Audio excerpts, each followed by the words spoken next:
Bilal bin Rabah lahir di Makkah dan merupakan keturunan seorang budak Habsyah. Ia tumbuh dalam lingkungan yang penuh dengan tantangan dan penindasan, terutama karena statusnya sebagai budak. Namun, Bilal memiliki hati yang mulia dan jiwa yang penuh dengan keyakinan. Ketika ia mendengar ajaran Nabi Muhammad tentang tauhid dan keadilan, ia tertarik dan akhirnya memeluk Islam.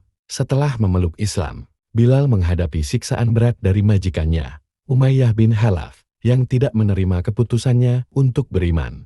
Ia disiksa dengan kejam, bahkan dipaksa untuk berbaring di atas pasir yang membara, dengan batu besar diletakkan di atas tubuhnya. Dalam semua penderitaannya, Bilal tetap tegar dan mengucapkan kalimat Ahad. Ahad sebagai ungkapan kepercayaannya kepada Tuhan Yang Esa. Akhirnya, Abu Bakar, sahabat Nabi, melihat penderitaan Bilal dan membelinya dari Umayyah, membebaskannya dari perbudakan. Sejak saat itu, Bilal menjadi salah satu sahabat terdekat Nabi Muhammad. Ia diangkat sebagai muazzin, dan suara merdunya memanggil umat muslim untuk salat, menjadi simbol keteguhan iman.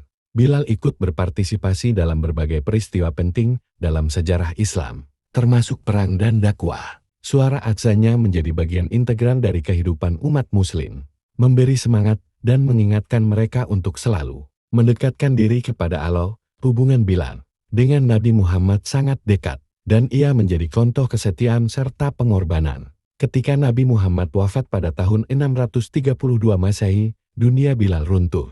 Kehilangan sosok yang sangat dicintainya membuatnya merasakan duka yang mendalam. Dalam keadaan berduka, Bilal pergi ke masjid dan berdiri di tempatnya biasa mengumandangkan adzan. Namun, saat ia mengucapkan asyhadu anna Muhammadur Rasulullah, air mata tak tertahan mengalir di pipinya, dan hatinya dipenuhi rasa sakit. Ia tidak sanggup melanjutkan adzan, dan memilih untuk tidak mengumandangkan adzan lagi. Setelah beberapa waktu, Bilal merasa tidak mampu tinggal di Makkah yang penuh kenangan bersama. Nabi Muhammad akhirnya memutuskan untuk pergi ke daerah lain, menghindari tempat yang mengingatkannya pada kehilangan yang begitu mendalam. Ia pergi ke Syam dan memulai hidup baru.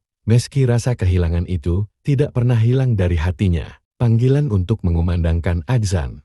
Suatu ketika, Khalifah Umar bin Khattab mengunjungi Bilal di Syam dan mengingatkan dia akan perannya sebagai muazzin. Khalifah meminta Bilal untuk mengumandangkan adzan sekali lagi. Setelah sedikit ragu, Bilal akhirnya setuju.